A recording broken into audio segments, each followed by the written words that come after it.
person, there are a total of 43 chromosomes, 23 inherited from each parent. From the chromosome comes each strand of DNA that contains genes. Gene is a continuous string of nucleotides containing a region that codes for an RNA molecule. The encoded RNA is used to synthesize a protein in a process called gene expression. For these genes, the expression can be divided into two processes, transcription and translation.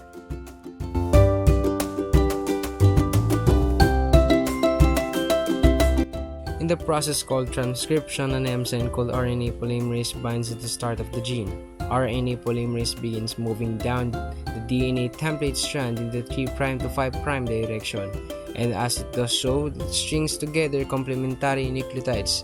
This action creates a new strand of mRNA organized in the 5' to 3' direction. As the RNA polymerase begins down the strand of DNA, more nucleotides are added to the mRNA, thereby forming a progressively longer chain in the nucleotides. New mRNA separates from the DNA template. This is the newly synthesized mRNA undergoes a process in which non-coding nucleotide sequences are clipped out of the mRNA strand. After this, the mRNA molecule is ready to leave the nucleus and enter the cytoplasm.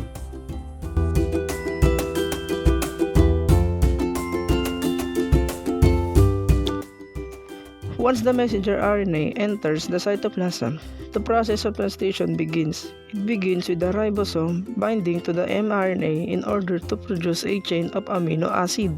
Each amino acid is brought to the ribosome by a specific transfer RNA molecule.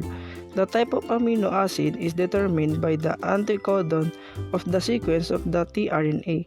Complementary base pairing occurs between the codon of the mRNA and the anticodon of the tRNA. For every 3 nucleotides read a tRNA, then deliver a correct responding amino acid, making a chain of amino acid that when made complete forms into a protein.